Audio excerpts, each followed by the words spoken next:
Hello, I'm back again with another poem in the direction of the toxic drug crisis.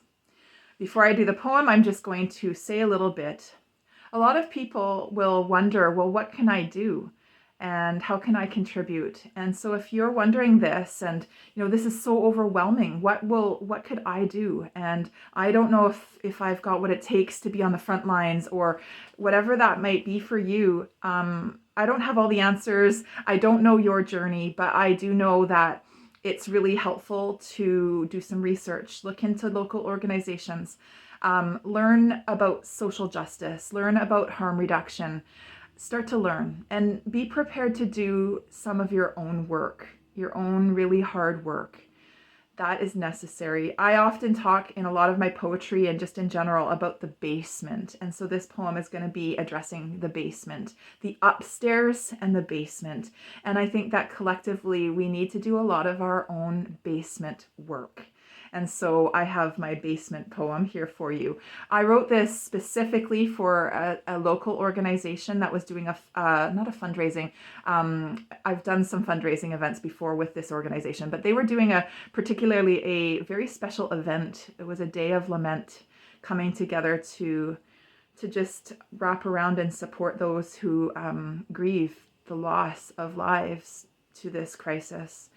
And this particular organization was a Christian organization. I am a Christian woman. I do believe that all of us, regardless of our beliefs, have work to do, and we can come together, and we have contribution that is valuable and necessary. In this particular poem, I did try to use language that was a little bit more open and inclusive. So I used the word creator. So anyways, I'm going to share this poem with you. The basement is flooding. To be crass, with sass and to the point, I will lead with the wonderful words of Cousin Eddie in National Lampoon's Christmas Vacation. The shitter is full. But pardon my French, I digress. I will put back on my proper tone. Bear with me. Please don't hang up the phone. But it's time to admit that this ship has set sail to no avail, and we will not course correct without deeper inspection, deeper attention, awareness, participation, and action. It's time to join in, to put on our painting smock and get messy, meeting in the distress. My mess, your mess, our mess. It's time to undress, peel back the layers of pretty veneer. Let's have a look under here. The basement is flooding.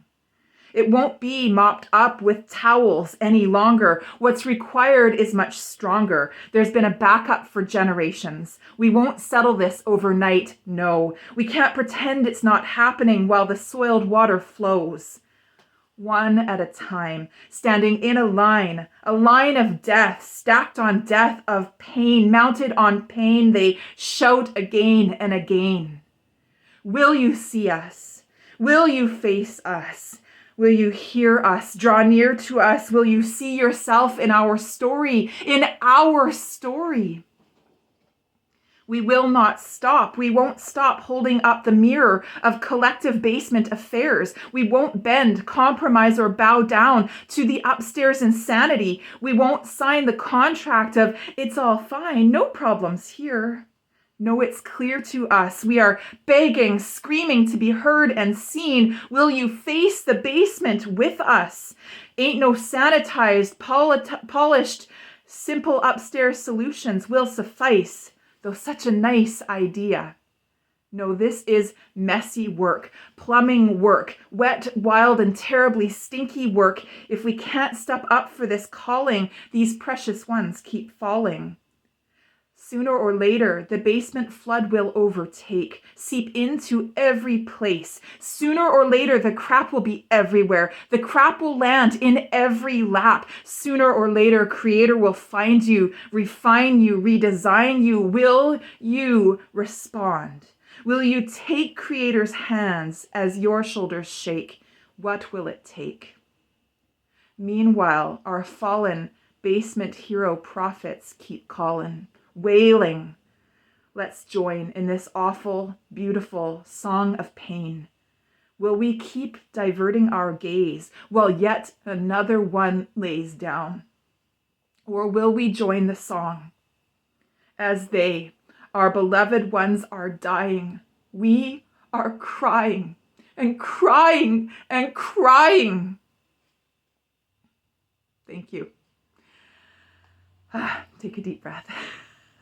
I'm very passionate about this. As you know, I've mentioned I have a loved one who is at risk of loss of life to this crisis. And I'm sure many of you are friends or family members with people in similar place. So let's all just lean in and really investigate what can we do.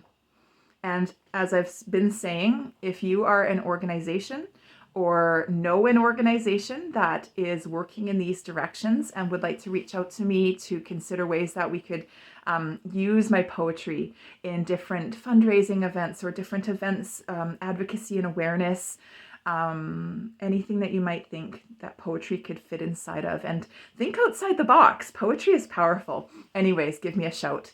Thanks so much. Bye.